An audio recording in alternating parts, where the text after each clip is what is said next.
दोस्तों, खाना खाने के बाद उनकी टट्टी कैसे बनती है और हमारा खाना पचता कैसे है? हमारा खाना पच रहा है या सड़ रहा है, कैसे पता करें? जानेंगे सभी सवालों का जवाब आज की इस वीडियो में। दोस्तों, एनर्जी से ही हमारी पूरी बॉडी काम कर पाती है और एनर्जी हमें मिलती है फूड से, और डाइजेस्टिव सिस्टम की मदद से ही हम फूड का एनर्जी में कन्वर्ट कर पाते हैं। हम तो सिर्फ खाना खाते हैं और वॉशरूम जाकर वेस्ट को बॉडी से बाहर निकाल देते हैं, लेकिन खाने से लेकर वॉशरूम जाने तक हमारा डाइजेस्टिव सिस्टम बहुत ही ज्यादा मेहनत करता है। और इस वीडियो में हम यही देखेंगे कि डाइजेस्टिव सिस्टम काम कैसे करता है।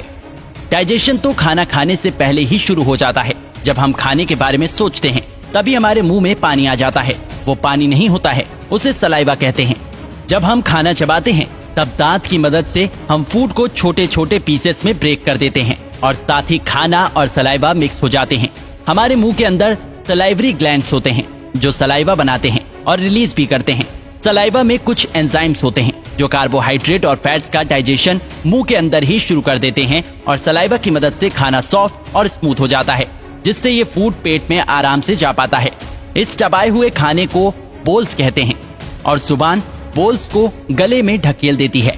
गले में दो रास्ते होते हैं, एक लंच का रास्ता और दूसरा पेट का रास्ता। अब बोलस को यहाँ से जाना होता है पेट में, पर दो रास्ते होने की वजह से बोलस लंग्स में भी जा सकता है और पेट में भी जा सकता है। अगर बोलस लंग्स में चला जाता है तो दिक्कत हो सकती है और यही काम आता है एपिग्लोटिस। एपिग्लोटिस दरवाजे जैसा होता है जो हवा की नली पर लगा होता है। वैसे तो एपिग्लोटिस हमेशा ही खुला रहता है, लेकिन जब हम खाना खाते हैं या पानी पीते हैं तब एपिग्लोटिस बंद हो जाता है और तब खाना या पानी हवा की नली में नहीं जा पाते हैं और इस तरह बोलस फूड पाइप में आ जाता है। फूड पाइप को ईसोफेगास भी कहते हैं। फूड पाइप 25 सेंटीमीटर जितना लंबा होता है और फूड पाइप अंदर से इलास्टिक जैसा होता है और इसी वजह से फूड पाइप बोलस को पेट में ढकेल पाता है और सलाइवा की वजह से बोलस बिना अटके फूड पाइप से आसानी से गुजर पाता है। फूड पाइप के एंड पर कुछ मसल्स लगे होते हैं जो फूड को यानी बोलस को वापस फूड पाइप में जाने से रोकते हैं। इन मसल्स को एलियस यानी लोअर ईसोफेगास स्फिंक्टर कहते हैं। जब एलियस रिलैक्स हो जाते हैं तब बोलस पेट में आ जाता है। पेट में पहुंचने के बाद बोलस की पिटाई शुरू हो जाती है।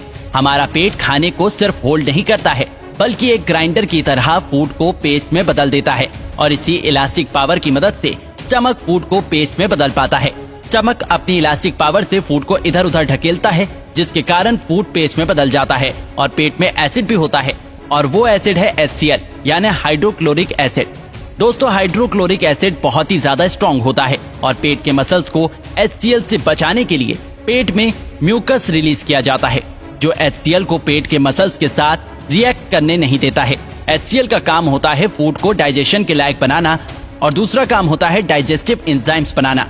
HCl के कारण पेप्सिन एंजाइम्स बन पाता है जो प्रोटीन्स को एमिनो एसिड में बदल देता है और फूड में जितने भी बैक्टीरिया होते हैं सभी पेप्सिन्स की वजह से मर जाते हैं और फिर दूसरा एंजाइम्स रिलीज होते हैं जो फैट्स को और कार्बोहाइड्रेट्स को डाइजेस्ट करने लायक बनाते हैं।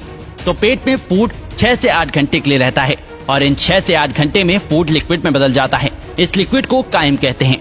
तो काइम 6 से 8 घंटे बाद चला जाता है स्मॉल इंटेस्टाइन में, पर स्मॉल इंटेस्टाइन में जाते समय काइम बाइल जूस और पैनक्रिएटिक जूस के साथ मिक्स हो जाता है।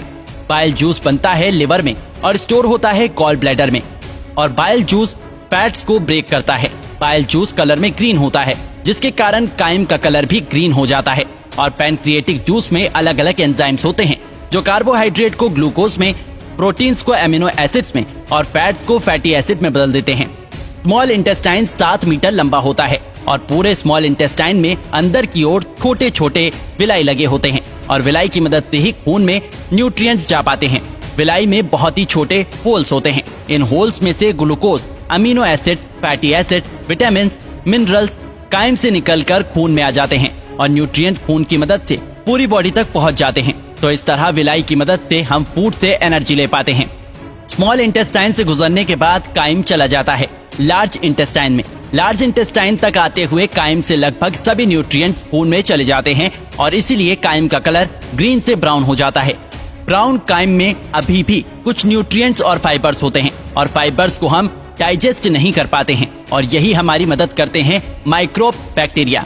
हमारा लार्ज इंटेस्टाइन 1.5 मीटर जितना लंबा होता है और पूरे लार्ज इंटेस्टाइन पर बैक्टीरिया माइक्रोब्स होते हैं जो काइम से बचे हुए न्यूट्रिएंट्स को डाइजेस्ट करने में मदद करते हैं लार्ज इंटेस्टाइन के एंड तक पहुंचते हुए काइम से सभी न्यूट्रिएंट्स और पानी निकाल लिए जाते हैं और अब ये काइम बदल जाता है स्टूल में यानी टट्टी में, और लार्ज इंटेस्टाइन में ही स्टूल यानी टट्टी पर म्यूकस रिलीज किया जाता है ताकि टट्टी आसानी से बाहर निकल पाए।